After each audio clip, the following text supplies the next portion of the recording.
What's up, Bulls fans? How you doing? I'm Don Ellis, and this is Bullsville TV.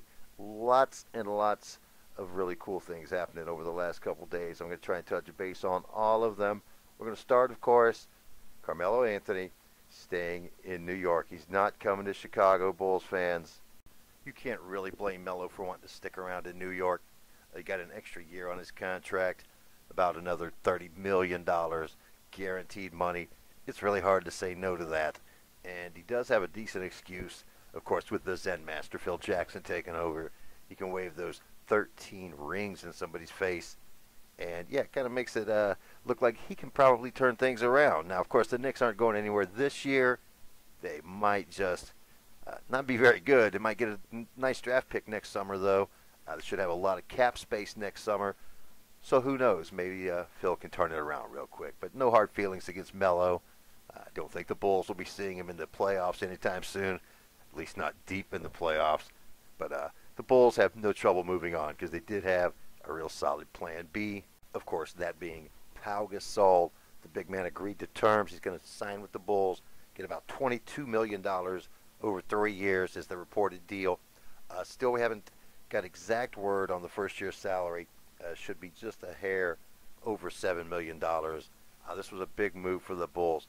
They've not had a real low-post center in ages. I mean, if you want to call Eddie Curry a low-post scorer, okay, but realistically, they haven't had anyone you can just throw the ball down low and get points since Michael Jordan. Gasol's a great passer. They now have the best tandem of passing big men in the league between him and Joakim Noah.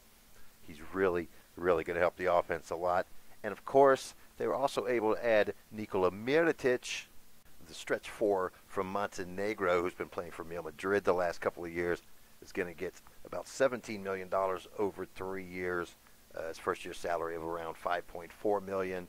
Now, of course, the Bulls drafted him 3 years ago, had to wait 3 years to get him off the rookie scale contract so they could pay him to come over. He had a big old buyout. 2.5 million euros, which is about $3.3 million at the current exchange rates. Now the Bulls can only pay $600,000 of that, which is the rest of it's coming out of Nikola's pocket. So they had to give him a pretty good salary, and he's going to be worth it, though. This guy can really shoot the ball. If you haven't seen him play, go check out some videos online. I'll get some posted on the Bullsville channel as soon as I can. But he's been second team all Euro League the last 2 years. Last season, 2012-2013, he was the Spanish League MVP. This season, he was the MVP of the Copa del Rey Cup. So this guy can really play. He's going to help the Bulls a lot. Now, he's going to be the fourth big man coming over as a rookie, but I wouldn't worry about that. He'll get his playing time, and he's really definitely going to be worth the money. So this was a great move for the Bulls. Now, to clear out the cap space to sign these two guys, the Bulls did have to make a couple of moves. They sent center Greg Smith to Dallas for the rights to a European big man. His name Tajita Dragicevic. We've never heard of him. You've never heard of him. He was drafted several years back.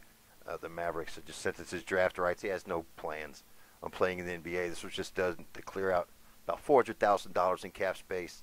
Then, of course, they sent Anthony Randolph, whose salary they had to take on in the Doug McDermott trade. He went to Orlando, along with 2 second-round draft picks and cash.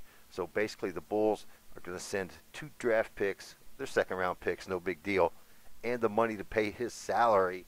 They're getting back another European that will never play in the NBA, the rights to Milovan Rakovic, and this cleared about $1.3 million in cap space, gave the Bulls enough room to pay Gasol and to pay Mirotic. And we'll look at it real quick what the salary situation looks like now. Now the salaries for Gasol and Mirotic, again, those are just very, very close estimates. They're probably off by a couple $1,000s, maybe $20,000, $30,000 even for the first year's salary.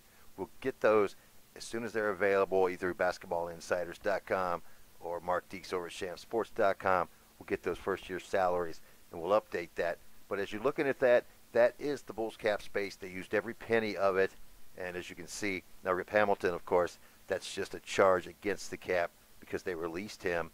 So they have 10 players right now if you include Cameron Bairstow. He's actually not signed yet, but he'll get the rookie minimum, the same as a cap hold. So that's why I've got it listed like that. You see the 3 cap holds. That will go down to 2 cap holds when you include Kurt Heinrich, who signed for the room mid-level exception of $2.732 million. So they have 11 players currently under contract.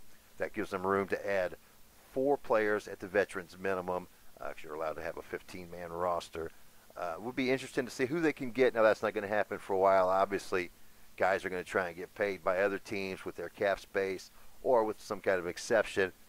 When everybody's signed, can't get any more than the minimum salary, that's when the Bulls will swipe in and make their move. That's all I have for now. I'm Don Ellis. Thanks for watching Bullsville TV, everyone. I'll see you folks again real soon.